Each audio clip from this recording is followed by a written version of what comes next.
We figured out how the Russians are managing to destroy American M777 Howitzers on such a massive scale. Any guesses? It's decoys. Just look at these beauties. They even puff out smoke to make it look like they're firing. Russian Lancet drones dive at these fake targets like starving fish going after a shiny lure. The Russians are pulling out all the stops to track down and take out American howitzers. Hold it! Ready to fire! And it's no surprise why. First off, if our howitzers don't fire, our infantry's in for a tough time. Bernard Montgomery, one of the most famous World War II generals, once said that the harder the battles and the longer the war goes on, the more infantry depends on artillery. The war in Ukraine couldn't prove that more. Fire!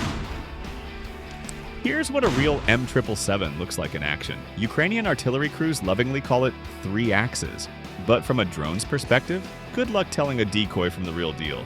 Hit that like button if you think these fakes are genius. Another reason why the Russians are so eager to hunt down the 3 axes is their incredible effectiveness. According to a brigadier general from the General Staff of Ukraine's armed forces, the M777 Howitzer has an efficiency rate of 80%, the best performance among all the artillery systems supplied by Ukraine's allies. Curious about how other Western artillery systems are doing in Ukraine? Check out our separate video on that. But what do ordinary Ukrainian artillerymen have to say about the M777? Its error margin is within 10 feet. We're lucky, we don't usually need big adjustments. Now, you might have heard arguments online claiming otherwise. Some say the circular error probable for the M777 is measured in dozens of feet at a range of 15.5 miles. For those unfamiliar, CEP is the radius within which 50% of rounds fired at the same target are expected to land. Apparently, Ukrainian gunners didn't get that memo because they're hitting much more precisely. When we fire without adjustments, by the end of the day, we usually have video confirmation of direct hits. Even with minimal corrections, we're talking 95% accuracy on target. The thing is, while expert opinions on CEP might sound reasonable, they often come from the comfort of a couch. Real-world practice shows a different story. And just look at this grouping. With 3 shots, we can take out 2 targets, both in completely different locations, on entirely different terrain. Still, we've analyzed the actions of Ukrainian M777 crews and think we've figured out the secret behind their incredible accuracy. And yes, that red button is part of the answer. But let's break it down step by step. First, despite the high intensity of the fighting, Ukrainian gunners stick to optimal barrel management. The M777 can fire 5 to 7 rounds per minute. But at this rate, the barrel will start to wear out after just 2 minutes. It's extremely intense. Several dozen M777 barrels overheated and had to be sent in for repair. Now, Ukrainians are careful to avoid this. We fire strictly at our targets. No unnecessary shots. If we deploy, we work briefly but effectively. Each barrel has a lifespan of approximately 2,500 rounds before replacement is needed. The 3 axes fires 155mm shells, and for most modern heavy artillery systems, a sustainable firing rate is about 2 rounds per minute. Stick to this, and your barrel will last until its scheduled replacement. But accuracy isn't just about firing discipline. Another key advantage of Western artillery systems lies in their ammunition, its quality and variety. That's the second reason behind their phenomenal precision. The M777 can fire any NATO-standard shells, including high explosive, cluster, smoke, illumination, and even specialized mine-laying rounds. We use cluster shells against infantry or light vehicles. High explosive shells are also used on vehicles, and we hit bunkers with regular explosives.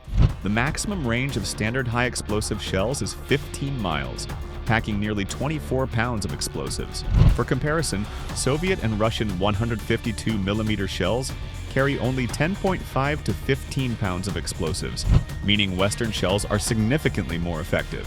For extended range strikes, special rocket-assisted shells are used, with ranges reaching 25 miles. These shells have an additional boost from a base bleed gas generator or a compact solid-fuel rocket motor. One standout is the M982 Excalibur, guided by GPS. In the early months of the war, these rounds sent shockwaves through Russian forces. An alternative to the Excalibur is the Precision Guidance Kit M1156. This smart fuse can be installed on regular 155mm shells, transforming them into precision-guided munitions. The PGK features a GPS receiver and fins that adjust the shell's trajectory in flight. These innovations in ammunition and firing strategies are what make Ukrainian M777 crews so devastatingly effective. The Pentagon recently dug up some M712 Copperhead-guided shells from the 1970s and handed them over to Ukraine. These were the world's first guided artillery rounds. At least 3 of these laser-guided shells were used by Ukrainians during the Kursk operation to take out a metal communications tower. We'll be keeping an eye on where they pop up next.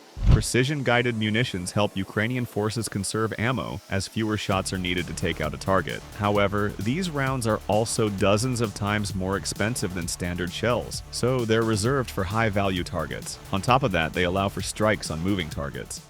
Last winter, we hit a Sonsapek heavy flamethrower system. I also remember hitting a tank from a distance of 14 miles back in October 2022. Yes, precision munitions can even hit an open window. Of course, the Russians use electronic warfare systems to jam GPS signals, but this is a never-ending game of cat and mouse. There's no permanent winner.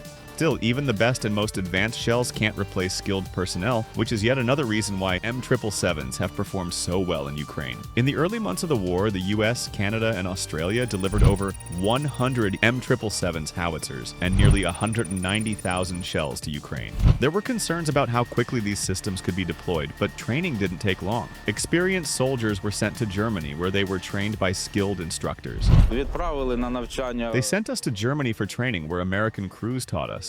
Before this, I worked with the Soviet-era D-10 for almost 3 years. I started with the Soviet D-20, then used a captured Russian M777B, and now the 3 axes. Part of the quick learning curve may also be attributed to the simplicity of the M777. Most of the systems provided to Ukraine lack the automated fire control systems that enable sniper-like accuracy with standard rocket-assisted shells. So how do they manage without it?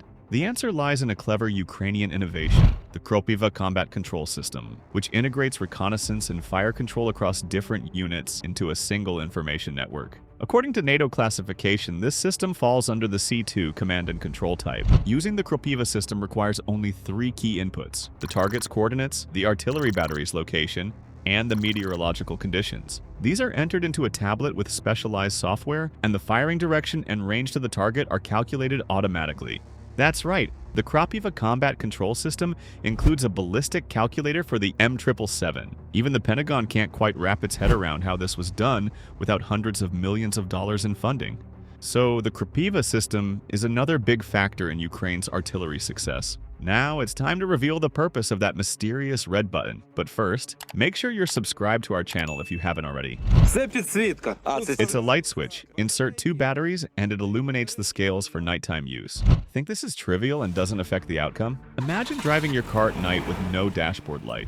And what's that weird curved stick used for loading the howitzer? Turns out that's another important tool. Stay tuned for more on that. This is the standard tool for loading shells included with the howitzer. The curve is designed to make loading easier when the angle of fire is steep, like at 800 mils. We've highlighted these small details for a reason. Nearly all Ukrainian M777 operators have prior experience with Soviet-era artillery systems, which often lack such conveniences. That said, the M777 has its own quirks, some of which became apparent in Ukraine. It's delicate. You've got to clean it often and check everything carefully. In Germany, we covered theory, from barrel replacement to changing a wheel. But here we ran into weather issues. It rained, then it froze almost immediately. The first winter in Ukraine was a major test for the M777. Nighttime temperatures in the steppe dropped to -40 degrees Fahrenheit, causing seals to fail rapidly. Western instructors accustomed to operating the howitzer in hot climates had little advice to offer. However, Ukrainian gunners adapted. They began covering and heating the 3 axes using Webasto heaters from truck engines. After 2.5 years of use, Ukrainian mechanics have developed a unique expertise in repairing M777s, even those damaged in combat. Our howitzers have taken hits from Lancet drones, Grad rockets, and Krasnopol shells, but we always managed to fix them. We shared our knowledge with Canadian mechanics, and they were shocked at how much we know about the M777. If we can't repair something in the field, we send it to the factory. The M777's durability in combat is also tied to protective measures. Alongside the decoys you saw earlier, anti-drone nets remain effective against kamikaze drones. Against Russian counter-battery fire, Ukrainians rely on electronic warfare systems, laser detection sensors, which warn of guided munitions like Krasnopol, well-fortified positions, and frequent relocations. To date, we haven't lost a single M777 permanently. Another advantage of the M777 is its lightweight. Thanks to its titanium alloy construction, it weighs just 9,250 pounds, allowing it to be towed by a light truck. The Russian M777B, often considered its competitor, weighs 15,500 pounds, requiring a much larger vehicle for transport. The M777's success in Ukraine has been so notable that BAE Systems announced it's resuming production of howitzer frames and has signed a contract with the US Army. This raises an interesting question. Should the M777 be considered American, with 80% of its components made by American companies, or British, given its developers' origins, or maybe Ukrainian? After all, BAE Systems plans to repair and eventually manufacture the 3 axes in Ukraine. Let us know your take in the comments.